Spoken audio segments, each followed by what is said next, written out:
Marin life had always been calm and predictable in Istanbul, until she started working at a prominent company. Excited and nervous, she walked through the glass doors on her first day, relieved to see her best friend Deniz already there to guide her. Their friendship had always been her anchor, and having Deniz close gave her a sense of security. Her new colleagues introduced themselves, and among them was Ken, confident, charming, and impossibly magnetic. From the very first moment, Ken treated her with warmth, helping her navigate the office and learn quickly. Days turned into weeks, and Marin noticed herself thinking about Ken more often than she should.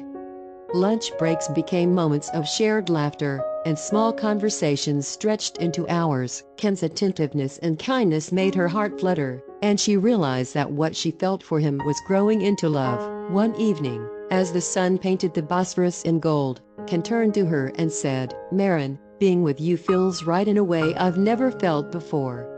I don't want to just be your friend. I want more." Marin's heart skipped a beat. She had been cautious, afraid of the complications, but her feelings mirrored his. "I feel the same, Ken," she whispered softly. From that moment, their friendship became a romance. Everything seemed perfect.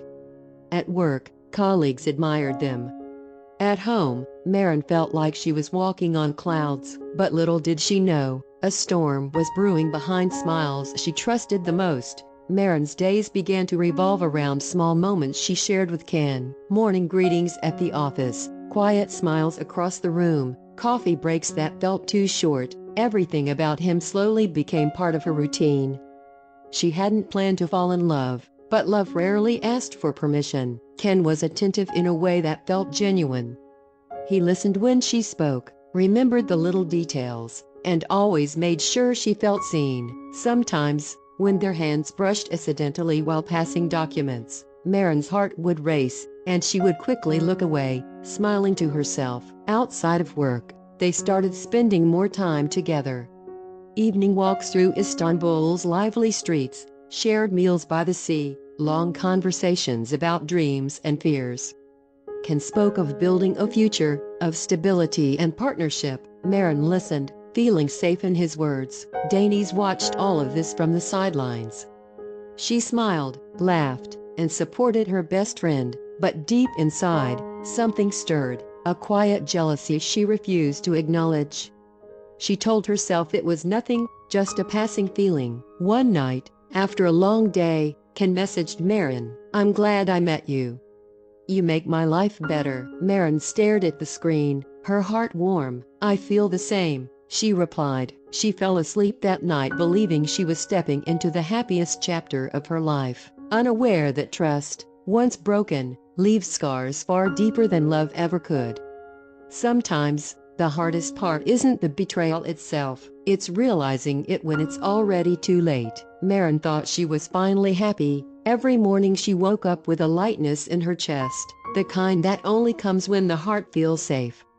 Ken had become her comfort, her excitement, her certainty. She trusted him without hesitation, the way you trust someone you believe would never hurt you. At the office, everything seemed normal. Laughter echoed through the halls, keyboards clicked, phones rang. And yet, something invisible had begun to shift. Deniz watched Marin and Ken from a distance. She laughed with them, shared jokes, played the role of the supportive best friend perfectly.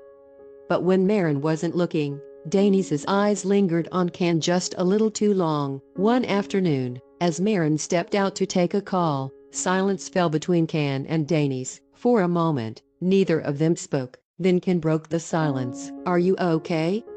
he asked. Deniz forced a smile. "Yeah, just tired." Their eyes met, and in that brief second, something crossed the line. It was subtle, dangerous, unspoken. Later that evening, Marin walked home feeling peaceful, unaware that behind her back, the first crack had already formed in the foundation of her happiness. She trusted them both, and that trust would soon become the reason her world would fall apart. The office was quiet that afternoon.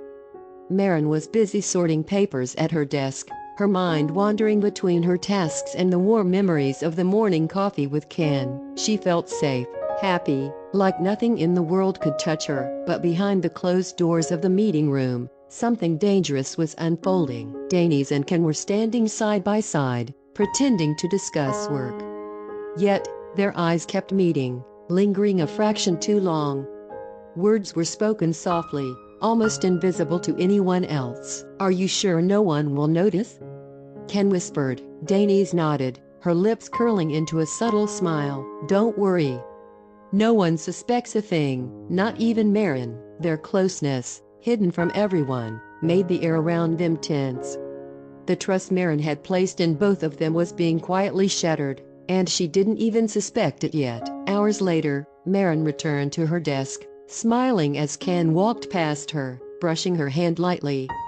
She had no idea that the very same touch could have been part of a secret she was never meant to know. That night, Marin lay in bed, thinking about the day, blissfully unaware. But Metin, who had been observing quietly from a distance, knew the truth. He had seen subtle glances, secret smiles, and hidden messages, and he knew the storm that was about to hit Marin's world. Metin whispered to himself in the silence, "I must protect her before it's too late." And somewhere in Istanbul, the first shadows of betrayal had begun to gather. Sometimes, the hardest part isn't the betrayal itself,